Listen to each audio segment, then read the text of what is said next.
네, 안녕하십니까. 반갑습니다. 김효석입니다. 자, 명광스 드림 포럼에 이렇게 자리에 서게 돼서 영광이고요. 오늘은 여러분과 함께 스토리텔러 되는 방법들을 알려드리려고 그래요. 여기 다 많은 강사님들이 오셨으니까 다 우리는 또 스토리를 만들어야 되고 스토리를 사람을 감동시켜야 되잖아요. 그래서 어떻게 하면 스토리를 잘 만들 수 있고 어떻게 하면 우리 스토리로 이렇게 히스토리, 역사를 만들 수 있는지를 얘기를 나눠보도록 하겠습니다. 뭐 제 소개는 뭐 안 해도 되겠지만 또 모르는 분들을 위해서 잠깐 소개해드리면 첫 직장은 이제 보험회사에서 영업을 했고요. 두 번째는 아나운서를 했었습니다. 그러다가 인생 역사를 바꾸기 위해서 쇼호스트가 돼서 3개월 만에 매출 1등을 하고 그만둘 때까지 많은 기록을 세웠고요. 지금은 학생들에게 이제는 쇼호스트의 꿈을 이루어주고 또 강사의 꿈을 이루어주는 학원과 학교에 강의를 하고 있습니다. 제가 살아보니까 누구든지 자기 이야기를 스토리로 만들 수 있고 또 책으로 만들 수 있다고 생각이 들어요. 그래서 그걸 어떻게 정리를 할 수 있고 또 어떻게 사람들에게 전할 수 있는가라는 거를 강의를 준비해 봤거든요. 우선 첫 번째 제목을 이렇게 정했습니다. 스토리는 역사를 만든다. 사실 우리 역사들은 다 스토리로 만든 거잖아요. 그리고 삼국사기와 삼국유사가 있는데 우리는 어떤 걸 많이 봅니까? 삼국유사. 유사 안 봐요? 둘 다 안 봐요. 예, 둘 다 안 봐요? 예. 사실 그게 어떻게 보면은 기존 역사를 좀 이렇게 재밌게 풀이한 거잖아요. 그리고 공자님이 말씀하신 게 공자 뭐 이런 거 있잖아요. 책들도 다 논어 이런 것도 사실 공자님이 쓰신 게 아니죠. 공자님의 제자들이 그 사람의 스토리를 이용해서 쓴 겁니다. 장자의 글을 보더라도 대부분 스토리예요. 장자에 그런 얘기가 있죠. 조삼모사. 이 장자의 말씀인지 모르더라고요. 장자가 말한 겁니다. 그게 뭘로 알고 있죠?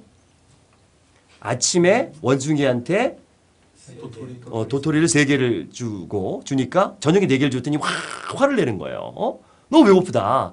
그래서 아침에 4개를 주고 저녁에 3개를 주니까 좋아하더라잖아요. 이거 우리 뭘로 알고 있나요? 술책 그리고 멍청한 원숭이 이렇게 알고 있는데 원래 장자 말씀은 그게 아닙니다. 그거는 후대 사람들이 그렇게 스토리를 만든 거예요. 장자의 말씀은 원숭이들이 그렇게 원한 거예요. 왜냐하면 원숭이들은 미래를 잘 못 보잖아요. 우리처럼. 그러니까 일단 배고픈 거예요. 나중에 저녁에 안 줄 수 있잖아. 우리는 저녁에 줄 거를 믿지만 원숭이들은 안 주고 도망가 버리면 어떡해. 우리 버리면 어떡해.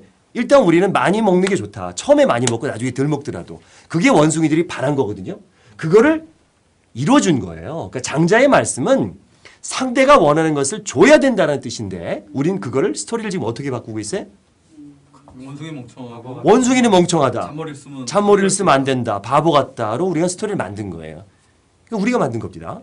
이렇게 스토리는 누가 보느냐에 따라서 똑같은 팩트가 바뀌는 거거든요. 긍정적으로 바뀔 수도 있고 부정적으로 바뀔 수도 있습니다.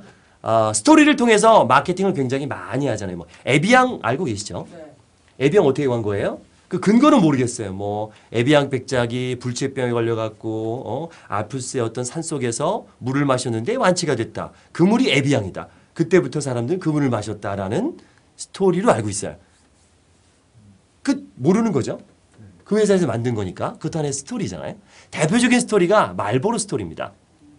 자, 말보로는 땡땡 담배다. 자, 땡땡 담배다. 여기다 땡땡. 남자 담배다. 남자 담배. 원래는 여자 거. 그렇죠. 이렇게 알고 계시죠. 예. 원래 말보로는 여성 담배입니다. 말보로가 필립 모사에서 나온 거잖아요. 그죠?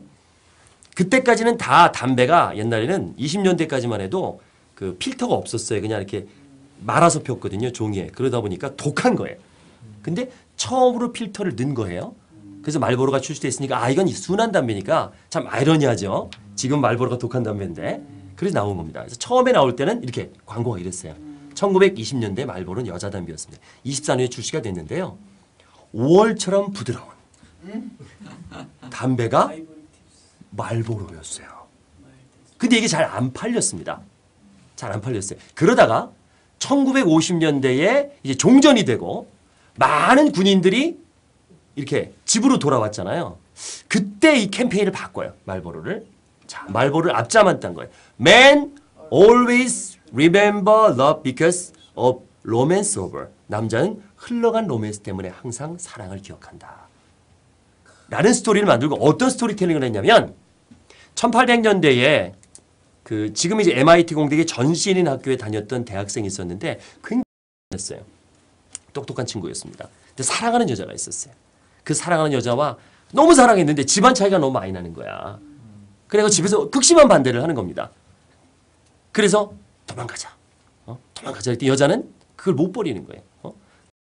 거역을 못 하는 거예요. 그래서 마지막 날 결국인데 이제 결혼을 하게 됐죠. 뭐 부잣집하고 이렇게 해갖고. 그래서 마지막에 이제 결혼 마지막 날 이 남자 찾아간 거예요. 그래서 불러냈죠. 도망가자. 그래서 여자가 망설이는 거예요. 내가 담배를 한 대 필 동안 기다릴 테니 이 담배가 꺼지기 전까지 나오면 나랑 도망가자 했어요. 근데 그 담배가 너무 빨리 꺼지는 거예요. 그때 필터가 없었잖아요. 안 피고 빨지를 않았는데도 계속 얘는 타들어가는 거예요. 그래서 금방 담배가 너무 답답하니까 빨다 보니까 금방 꽁초가 돼서 꺼진 거죠. 그때까지 여자가 안 나온 거예요. 이 남자는 눈물을 머금고 떠납니다. 그리고 이 사람은 열심히 공부해서 성공을 해서 필터가 있는 담배를 개발을 해요. 이 담배에 대한 그런 그 아픈 추억 때문에 세계 최초로 필터를 만듭니다. 그래서 이 사람이 큰 돈을 벌었어요. 다시 그 여자를 찾았습니다. 알고 봤더니 집안이 다 망한 거예요. 결혼한 남편이 사업에 실패하고 집안 돈까지 다 들어먹고 지금 아주 빈민가에서 어렵게 살고 있는 거예요. 찾아갑니다. 다시 또 만납니다. 그러면서 우리 다시 시작하자. 여자가 눈물을 흘리면서 그럼 자기가 정리를 할 테니까 내일 다시 와라. 그때까지 지금 준비를 하겠다. 다음 날 이 여자가 찾아갔는데 그 여자가 어떻게 됐을까요? 없어. 목을 메고 자살한 거예요. 목을 메고 자살한 거예요. 그런 슬픈 로맨스가 있는 그런 담배입니다. 자, 이 스토리요. 여러분 말보로 회사 필립 모리스에서 만들었을까요? 아닙니다. 필립 모리스는 이 스토리에서 극구 반대를 해요. 자기네가 만든 거 아니다 라고 반대를 합니다. 원래는 1800년대 말보로 공작이라고 있어요. 굉장히 스페인 전쟁에서 1등 했던, 그러니까 영국에서 나온 담배거든요. 말보로가. 그래서 영국에서 이제 스페인 전쟁을 했을 때 큰 공을 뒀던 말보로 공작의 이름을 딴 거거든요. 근데 다른 스토리를 또 누가 만들었는지 아니면 회사에서 흘렸는지 이런 로맨스의 스토리를 사람들은 오히려 더 기억하고 있다는 거죠. 이게 스토리텔링의 힘입니다. 그래갖고 어떻게 했어요? 이렇게 막 거친 남자들, 카우보이들 이렇게 타고 이 말보로맨이라는 그런 이미지를 만들어냈잖아요. 이게 말보로의 스토리입니다. 우리는 그래서 지금도 알고 있죠. 말보로는 독한 남자의 상징 이렇게 알고 있는 것이 말보로의 스토리예요. 그러면 1000%의 그 매출이 증가됐다는 얘기도 있고요.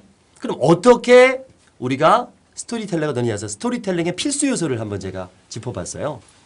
스토리에 꼭 빠져서는 안 되는 거. 제가 학원에서 학생들한테 스토리텔링 교육을 시킵니다. 책을 읽고 그 책에 대해서 이제 독후감 발표를 하고 자기 마이스토리와 접목을 시키거든요. 근데 마이스토리라고 하는 너무 어설픈 스토리를 하는 거예요. 예를 들어서 이 책을 읽고 나는 이런 느낌이 있었어요. 이게 스토리인가요? 아니죠. 예, 아니죠. 나는 이 책을 읽고 이런 생각을 했어요. 이걸 스토리로 와요, 사람들은. 스토리에 뭐가 있어야 될까요? 우리 한번 얘기 나눠볼까요? 스토리에 꼭 필요한 거. 주인공이 있어야 된다. 그렇죠? 또 사건이 있어야겠죠. 또 2명 이상? 갈등. 2명 이상. 그렇죠. 갈등이 또 있어야겠죠. 갈등이 없는 스토리는 재미가 없어요. 우리가 드라마를 볼 때 뭔가 갈등이 있어야 돼요. 뭐 부잣집 막내와 부잣집 아들이 남자에 태어나서 둘이 행복하게 살다 죽었어요. 이 재미없잖아요. 꼭 부잣집 남자한테는 못 사는 뭐 이렇게 여자애가 붙어갖고 막 이렇게 집안의 갈등을 일으키고 그러잖아요. 항상 그죠? 비슷한 사람들이 안 만나요. 항상 갈등이 있어요. 우리는 그걸 봅니다. 자, 갈등이 있어요. 또 뭐가 있죠? 상상을 해야 됩니다. 그죠. 상상을 하는 게 있죠. 또 그걸 통해서 메시지를 그렇죠. 메시지가 있죠. 그게 뭐냐면 이 이야기하고자 하는 사람의 목적이 있어요. 저게 메시지죠. 그게 교훈이고요. 백설공주가 됐든 뭐가 됐든 다 스토리에는요. 이야기하고자 하는 사람의 주제, 그걸 목적이라 그럽니다. 그러니까 세일즈를 하건 누군 설득할 때도 우리가 목적을 갖고 스토리를 만들어내잖아요. 말보로 같은 경우에도 목적이 있는 거예요. 자, 필터라는 부분이 예전에 여자의 담배였는데 그걸 남자의 담배로 만든 뭔가 이렇게 남자의 사랑을 모사해서 상품과 미치시키는 목적이 있었던 거잖아요. 자, 두 번째 뭐냐면 아까 말씀드린 것처럼 갈등과 궁금함이 필요합니다. 궁금함이 있어야 돼. 중간에 자꾸 뭐가 이렇게 땡겨야 돼. 그죠? 다음 장면 얘기를 듣고 싶잖아. 그러니까 얘기 잘하는 애들은 보면 끝까지 막 궁금하게 만들어요. 그래가지고 다음에 어떻게 줄 알아? 더 듣고 싶어요. 꼭 드라마 끝날 때 되면 꼭 이렇게 키스할 때 옆에서 보고 있잖아요. 그죠? 그리고 그죠? 딱 뭐 이렇게 만날 때 딱 끝나잖아요. 그죠? 이렇게 뭔가 끊임없이 궁금증을 줘야 돼요. 그래서 집중을 시키는 거거든요. 그리고 그 안에는 또 갈등이 존재해야 된다. 그래서 하나만 빠져도 스토리가 재미가 없고 우리가 스토리를 드리려 하지 않습니다. 그러면 이 필수 요소 말고 있으면 좋을 것 같은 이 보조 요소도 또 있습니다. 아까 얘기했던 게 좀 나오죠. 보조 요소는 뭐냐? 자, 갈등이 있었으면 그게 해결이 되겠죠. 해결이 되지 않고 계속 갈등만 있으면 우리는 힘들어요. 그렇죠? 그러니까 우리가 누굴 설득할 때도 문제를 일으키고 그거를 해결해 준다고 했을 때 사람들은 관심을 갖잖아요. 저게 어떻게 해결됐을까? 아주 적절하게 잘 해결이 돼야 돼요. 또 뭐가 있어야 되냐면 반전이 있으면 좋아요. 예상하지 못했던 거, 전혀 예상하지 못했던 이야기, 스토리를 전개됐을 때 우리는 더 흥미를 갖게 되죠. 이런 것들이 이제 보조 요소가 되겠죠. 그리고 마지막으로 근거가 있어야 돼요. 정말 말도 안 되는 이야기. 어느 정도 그래도 근거도 있고 납득이 돼야 되는데 너무 황당무계한 판타지로 가면 사람들이 또 이해가 안 되죠. 설득할 때도 마찬가지입니다. 누구랑 이야기할 때 또 세일즈 할 때도 이 제품을 바르면 얼굴이 하얘져요. 근거가 없어요. 왜? 이런 것들이 없는 경우가 돼요. 이걸 먹으면 암이 나아요. 왜? 그래서 우리는 각종 근거를 대잖아요. 이런 것들이 들어가줬을 때 또 스토리텔링이 더 탄탄해진다고 볼 수 있습니다. 자, 베이글이에요. 이걸로 스토리텔링 한번 해볼게요. 우리 베이글에 대해서 어떻게 알고 계십니까?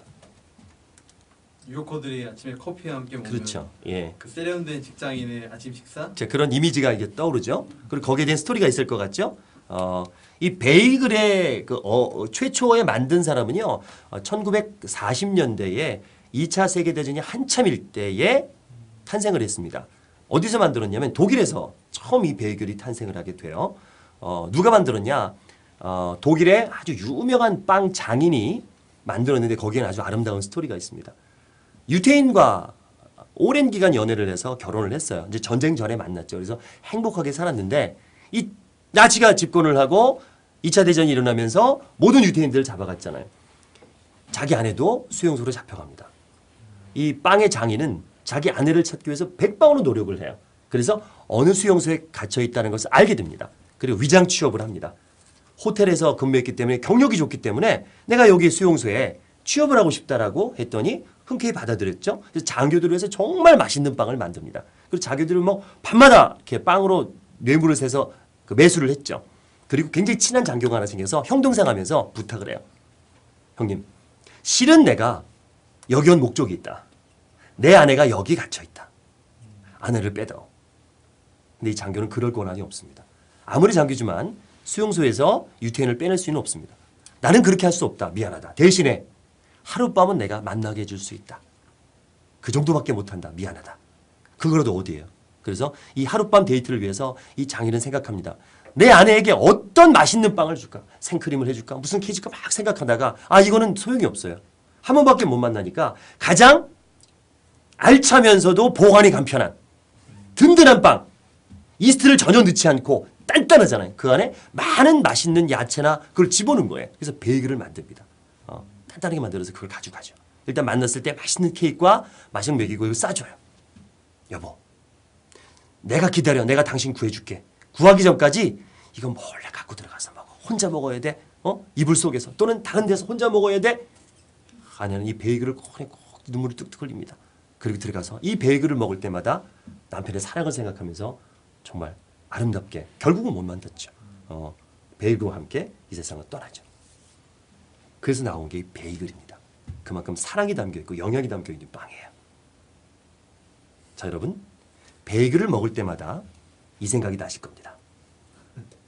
뻥입니다. 제가 지어낸 겁니다.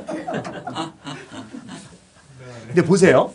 이거 분명히 뻥인지 알면서 베이글 먹을 때마다 독일인 장인과 유태인 아내가 수용소 구석에서 눈물을 흘리면서 대화 나누는 게 떠오를 거예요. 이게 스토리예요. 그러면 로미오와 줄리엣은 진짜 있었어요? 춘향전이 있었어요? 아니잖아요. 홍길동 있었어요? 아니잖아요. 저도 하나 지어낸 겁니다. 이걸로 베이글 회사에서 광고를 하면 어떨까요? 되겠죠. 이게 스토리텔링의 힘이에요. 스토리는 사실은 만드는 겁니다. 스토리가 만드는 거잖아요. 자, 나의 이야기 스토리텔링을 한다. 나의 마이스토리를 한다 이거예요. 솔직히 자기 기억도요 헷갈립니다. 내 기억을 내가 믿을 수가 없어요. 스토리는 만드는 거예요. 조그마한 소재와 나의 기억 속에서 살을 붙여서 소설을 쓰십시오. 강의를 하고 책을 쓰실 때 약간의 가미를 하고 갈등을 넣으시고 해결하고 등장인물 하나씩 더 넣으시고 그렇다고 타임머신 타고 가서 그거 진짜 그랬어 니가? 확인한다? 하지 않잖아요. 우리는 무수한 스토리 쌓습니다. 전설, 탄생설화, 전부 다 아래에서 태어났다. 그거 믿어요? 근데도 우리는 그 전설과 그걸로 인해서 어떤 그 존경심이 생기고 우리 어떤 자부심이 생기잖아요. 우리가 우리나라의 고조선에 생겼을 때 단군 신화가 있어서 얼마나 든든합니까? 우리는 뭐 곰의 뭐 해갖고 하늘에 뭐 천왕의 아들이고 뭐 이렇게 그쵸? 짐승의 아들. 어느 민족이나 설화들이 있어요. 스토리잖아요. 그러니까 나의 스토리를 좀 만들어 보는 거예요. 우리 가족의 스토리를 만들고요. 이건 만들 수 있는 거라고 생각합니다. 근데 아까 얘기한 요소들이 있죠? 목적이 있어야 되고요. 그리고 궁금증이 있어야 되고요. 그리고 갈등을 집어넣으시기 바랍니다. 자, 그러면 스토리텔링을 어떻게 실습하느냐? 어떻게 되는데 그 실습 방법들을 지금부터 알려드리겠습니다. 어떻게 스토리텔러가 될 수 있는지. 자, 실습 첫 번째. 자, 상상력을 키우자. 상상력을 키우자. 이 상상력은 막 이제 어쨌든 나중에 뭐 근거는 나중에 되는데 일단 상상력을 키우는 거예요. 이걸 저희 학생들한테 굉장히 많이 쓰는 방법인데요. 즉석 PT를 시켜요. 저희 쇼호스트를 가르칠 때는 물건을 파는 거니까 물건을 파는 거에 대해서 스토리를 넣어야 되잖아요. 그러면 아무거나 팔아보래요. 심지어는 이제 나와갖고 뭘 파냐면 볼펜 뚜껑 이런 거 팔라 그러고요. 병 뚜껑, 찢어진 비닐 쪼가리, 뭐 눈물, 뭐 자기 머리카락 팔라 그러고요. 뭐 이런 거 팔라 그래요. 그럼 애들이 그걸 정상적으로 판매하는 게 아니죠. 거기에 살을 붙여야 되잖아요. 그렇죠? 일반적으로 보드마카를 판다. 보드마카를 줘요. 보드마카 팔아보세요. 이건 진짜 보드마카를 파는 게 아니거든요. 거기에 상상력을 넣어라. 네가 만약에 보드마카를 만드는 사람 또는 사는 사람이라면 불편했던 점을 얘기해. 그걸 어떻게 해결할 것인가라는 걸 한번 생각해봐라. 그러니까 그런 학생이 이런 얘기를 합니다. 이 보드마카는요. 쓰는 보드마카가 아닙니다. 지우는 보드마카입니다. 이러는 거예요. 궁금하죠? 자, 지우는 보드마카입니다. 이 보드마카를요. 화이트보드에 쓰면 내가 원하는 글자를 쓰잖아요. 나의 기억을 쓰잖아요. 그 기억이 지워집니다. 지우고 싶은 것들이 있잖아요. 그런 기억 단어를 쓰면 내 머릿속에서 그런 단어들이 지워집니다. 거기서 중요한 게 있잖아요. 근거는. 자, 이 보드마카 안에는요. 사람의 뇌파와 통하는 저주파 기술이 들어있습니다. 이 나사에서 개발한 건데요. 나사에서 우주인들이 이 비행을 할 때 너무 훈련이 혹독한 거예요. 몸은 이기겠는데 그동안의 추억 때문에 비행기가 발사하면 공포심에 떠는 거예요. 그래서 몸은 익숙하지만 기억을 지우기 위해서 이 저주파와 고주파를 암막 감마선을 이용해 갖고 만든 그런 기술이 있는데 그 기술로 잠깐 동안의 고통스러운 기억을 지워주거든요. 그 기술을 여기다 넣었어요. 마이크로칩에 넣어갖고. 그래서 쓰게 되면 내가 원하는 기억을 속속 지워줄 수 있는 그런 기능이 있습니다. 단 3가지밖에, 3단어밖에 기억 못 지우니까 아껴 쓰시기 바랍니다. 어떤 사람은 자기 이름을 쓰는 사람이 있어요. 큰일 납니다. 자기의 모든 기억을 지울 수 있어요. 자, 여러분을 지워주는, 기억을 지워주는 보드마카입니다. 이러니까 우와. 그 사람이 누굴까요? 방금 생각해낸 겁니다. 제가 진짜 방금 생각해낸 거예요. 이것이 즉석 PT입니다. 여러분이 아무거나 팔아보라 그러잖아요. 저는 팔 수 있어요. 근데 뭘 냈죠? 거기서 근거를 냈고요. 반전이 있고요. 이런 것들이 넣었죠. 이렇게 해서 훈련을 해요. 이게 바로 상상력을 키우기입니다. 누구든지 할 수 있어요. 그냥 나와서 아무거나 던져놓고 팔아봐라. 그런데 그 안에는 근거가 들어가고 상상력이 들어가고 니즈가 들어가고 반전이 들어가는 그런 방법이 있습니다. 자, 두 번째 방법입니다. 표현력을 키우자. 자, 표현력은 어떻게 키울 수 있을까요? 표정, 제스처 연습. 맞아요. 제스처, 표정으로 키울 수 있고요. 또 언어도 키울 수 있습니다. 네? 반복도 할 수 있고요. 자, 그 중에서 하나를 말씀드릴게요. 언어의 표현력을 키우는 방법을 알려드릴게요. 자, 언어의 표현력을 키우려면 어떻게 될까요? 감각적인. 사람들은요, 말을 하잖아요. 그러면 이미지를 먼저 떠올려요. 자, 여러분 머릿속에 절대로 하얀 코끼리 생각하지 마세요. 절대 하얀 코끼리 생각하시면 안 돼요. 하얀 코끼리 떠오르시죠? 우리가 본 적이 있기 때문에 아니면 뭐 하얀 코끼리 못 봐도 코끼리가 하얀색으로 또 표현할 수 있잖아요. 이렇게 이미지가 떠올라요. 그럼 반대로 내가 이미지를 많이 표현해 보면 좋죠.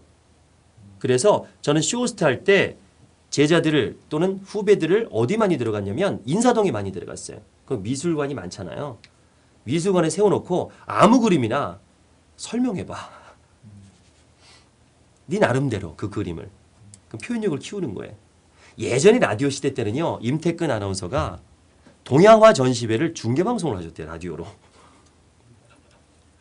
근데 청취자들은 그 동양화를 본 것처럼 느낀답니다. 지금도 라디오 중계할 때 농구나 야구 중계하죠. 희한하지 않아요?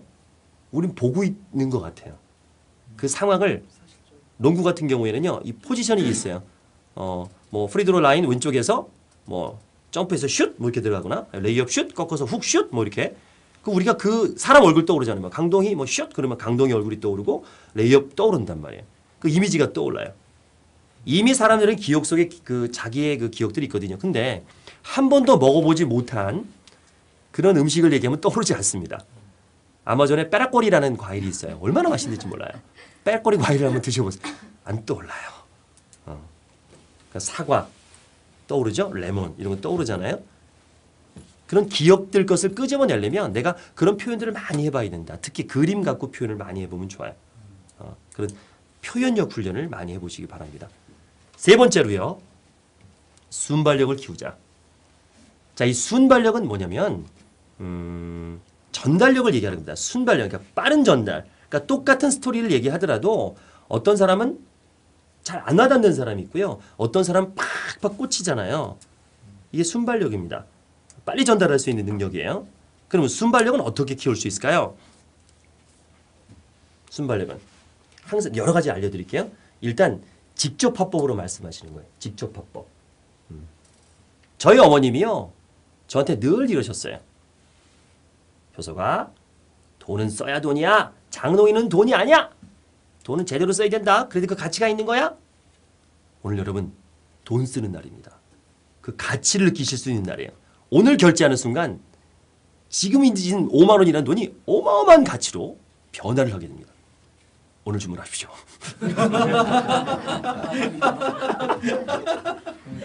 자, 이번에는 간접 확보를 해볼게요. 저희 어머님이 늘 돈은 써야 돈이고 장롱이는 돈이 아니라고 말씀하셨습니다. 그만큼 돈은 가치가 있는 겁니다. 오늘 돈 쓰시는 날입니다. 뭐가 좀 다르죠? 필이 떨어져요. 이렇게 스토리텔러는요. 직접 화법으로 얘기됩니다. 마치 그 사람이 얘기하는 것처럼. 이야기 잘하는 애들 보면 꼭 거의 그 심파조잖아요. 막 그 사람이 얘기하는 것처럼. 그럼 평소에 소설책 같은 걸 읽을 때 내가 그 주인공이 돼서 한번 읽어보는 훈련이 필요합니다. 전 굉장히 많은 연습을 했어요. 장길산 13권을 저는 다 읽었어요. 녹음을 해갖고 시각장애인 복지회관에 자원봉사할 때 그걸 녹음했거든요. 왜 그 책을 선택했냐면 다 남자예요. 산적 얘기라. 여자 역할이 별로 없어. 한 2명 나와 거기. 그 주인공 여자 주인공 말고 또 하나 더 있더라고요. 그래서 일부러 그걸 했어요. 그랬더니 제가 굉장히 표현력이 많이 늘었더라고요. 이렇게 직접 화법을 쓰자. 또 이야기할 때는 현재형으로 얘기해라. 과거형 말고 현재형. 지금 마치 일어나는 것처럼. 제가 퀴즈를 한번 내드리겠습니다. 한번 맞춰보세요. 자, 과거형인데 마치 이게 현재형인 것처럼 한번 생각나게 해보세요. 10년 전에 나는 공부를 계속할지 아니면 세계여행할지 결정을 내려야 했다. 자, 과거형이죠. 10년 전에 나는 공부를 계속할지 아니면 세계여행을 할지 결정을 내려야 했다. 자, 과거형이에요. 이거 별로 궁금하지 않아요. 자, 궁금하게 만들어야겠죠? 그럼 현재형으로 만들면 궁금해집니다. 어떻게 하면 현재형으로 만들 수 있을까요? 직접 화법으로 그냥 나는 어떻게? 지금 뭐 유학을 갈지 네. 공부를 계속 해야 될지 되게 고민 중이야. 이렇게 10년 전에 생각한 적이 있어. 라고 간단하게. 굉장히 좋은 방법. 예. 현실화 얘기해 주면. 자, 그거를 더 맛깔지게 하는 방법이 있어요. 10년 전 그렇죠. 나는 공부를 하게 될지 음. 해야 될지 영향을 하게 될지 결정할 순간이다. 정답입니다. 박수. 와, 이거예요. 더 생동감 있죠. 10년 전 나는 공부를 해야 개시 아니면 세계할지 결정을 할 순간이다. 이거 10년 전에 일어난 건데도 불구하고 지금 마치 일어나는 것 같이 얘기했죠. 이런 것들이 굉장히 맛깔나는 거예요. 우리가 드라마를 보거나 특히 로미오와 줄리엣 보세요. 30년 전에 만든 40년 전에 만든 드라마인데 그거 보고 있으면 막 맨 마지막 점 어때요? 좀 하시면 안 돼? 다 알잖아 우리. 먹고 죽는 거. 어머 어떻게. 지금 벌어지고 있는 것 같잖아요. 내가 결정할 수 없는데도 불구하고 보여지고 있으니까. 그러니까 마치 지금 일어나고 있는 것처럼 우리가 표현할 수 있는 그런 표현력을 기르시면 상당히 스토리텔러에 도움이 되시고 사람들을 땡길 수 있습니다. 이런 식으로 연습을 하시면 여러분도 스토리텔러가 되실 수 있어요. 자, 사촌이 땅을 사면 배가 아프다. 이거 어떻게 알고 있습니까? 질투하는 것? 네, 우리 그렇게 알고 있죠? 네, 질투하는 것, 뭐 이렇게 이런 거. 이걸 이제 바꿔볼게요.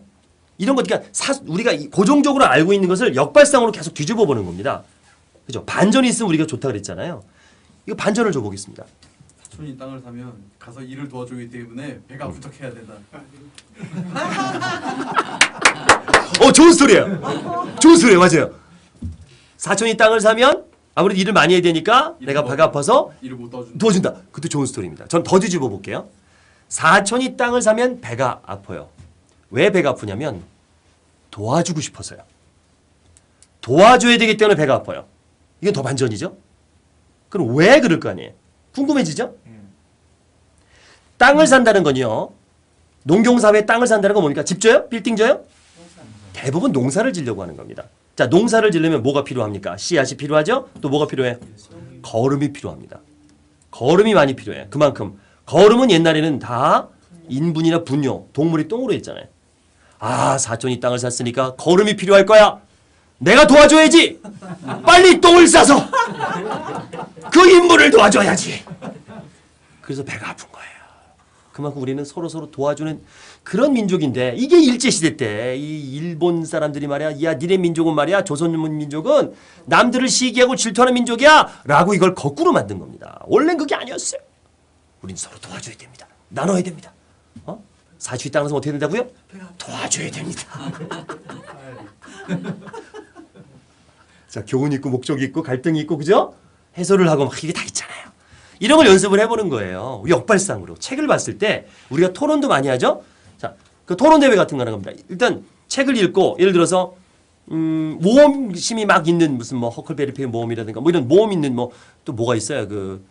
그 모험하던 소설들 많잖아요. 동화들. 이걸 애들 읽혀놓고 자, 모험을 해야 되느냐, 모험을 하면 안 되느냐라고 이제 찬반 토론을 하는 거예요. 그리고 스토리를 만드는 거죠. 자, 찬성을 하는 쪽에서는 이렇게 다 시켜보는 거예요. 일단 지금은 찬성으로 한번 시켜보고 그다음에 뒤집어서 반대로 한번 시켜보고. 저희 딸이 그렇게 토론을 해봤거든요. 이번에 반에서 토론 대회 나가서 2등 했대요. 그래서 내가 와, 네가 2등이나 했어. 이게 뭐라는 줄 알아요? 1등 안에는 토론 학원에 오래 다녔대. 선생님이 다 짜줬대. 근데 자기는 혼자서 공부했대. 어떻게 했니? 그랬더니 지가 나름대로 찬성도 준비하고 반대 준비하는데 스토리가 좋더라고요. 그래서 얘기해볼래 그랬더니 아니 사람이 모험을 해야지 도전해야지 뭐 이런 얘기하다 그러면 네가 반대면 그러면 사람이 인생에 혼자 사냐, 부모도 있고 친구도 있는데 이러면서 내가 없어지면 내 동생은 어떻게 하고 무모한 사실 그게 뭐 뒤집는 게 좀 간사할 수도 있지만 계속 상상력을 발휘해서 살다 보면 A 있을 수도 있지만 내가 어쩔 수 없이 회사에서 시키는 방향이기 때문에 B로 갈 수도 있잖아요. 그런 부분을 생각해서 우리가 수시로 이런 스토리를 자꾸 만들어보고 반대로도 이렇게 얘기해보는 그런 훈련이 필요합니다. 자, 정리해 보겠습니다. 스토리는 역사를 만듭니다. 역사는 작은 역사에서 시작을 하는 거거든요. 나의 역사가 우리 가족의 역사가 되고 우리 가족의 역사가 우리 마을의 역사가 되고 마을의 역사가 우리의 역사가 될 수 있잖아요. 그거를 스토리로 정리해 보는 거예요. 남기지 않으면 스토리로 남기지 않으면 아무도 모릅니다. 우리의 인생을 스토리로 만들어 보자고요. 두 번째, 스토리의 필수 요소 배웠죠? 기억나시죠? 자, 어떤 거 있습니까? 목적이 있어야 돼요. 우리가 쓸데없이 잡담하는 게 아니에요. 두 번째, 궁금해야 계속 봅니다. 세 번째, 갈등을 넣어야 돼요. 그리고 보조 요소는 뭐 여러 가지가 있겠지만 이 세 가지는 꼭 넣어주시기 바랍니다. 세 번째, 우리가 스토리텔링 실습 했습니다. 어떻게 했죠? 자, 상상력을 키워라, 표현력을 키워라, 순발력을 키워라. 이게 평소에 많은 연습으로 꾸준한 연습으로 책도 많이 보시고 토론도 많이 하시고 여러 가지 실습을 통해서 키워보시기 바랍니다. 오늘은 이제 뭐 방송 특강이니까 이렇게 했지만 나중에 기회가 되면 같이 스터디하면서 실습 방법을 알려드리도록 하겠습니다. 제가 강의할 때 제일 많이 하는 거예요. 지피, 지기 이것도 스토리가 있죠? 예? 손자병법에서 스토리가 있어요. 근데 이걸 제가 반대로 또 만들어 보겠습니다. 기피, 기기, 자, 나를 속이면 세상 모든 사람을 속일 수 있다. 스토리는 만드는 겁니다. 내가 믿으면 거기에 맞춰서 세상이 변하게 돼 있거든요. 나를 바꾸면 세상이 바뀌게 돼 있거든요. 가장 제가 많이 만드는 스토리가 저희 아내와의 스토리입니다. 항상 같이 하고 있고 앞으로 같이 갈 사람이기 때문에 항상 이런 스토리를 만듭니다. 아내는 나의 운명이고 그리고 우리 아내는 이 세상에서 가장 아름다운 사람이야. 우리 아내는 유호종을 닮았어. 그래서 제가 유호종을 좋아하거든요. 항상 그렇게 각인을 시키는 거예요. 그리고 무수한 스토리를 머릿속에 그려냅니다. 그리고 그 추억들을 더 아름답게 만들려고 하고요. 앞으로 다가올 미래를 또 아름다운 스토리로 상상을 하게 됩니다. 우리가 늘 얘기하잖아요. 상상하면 이루어진다. 스토리도 어떻게 해요? 만드는 거니까 내가 상상하십시오. 미래 스토리를 상상하세요. 그럼 그게 현실로 돌아오죠. 결국 내가 만들어 나가는 거거든요. 인생도. 여러분 자기를 속이십시오. 그러면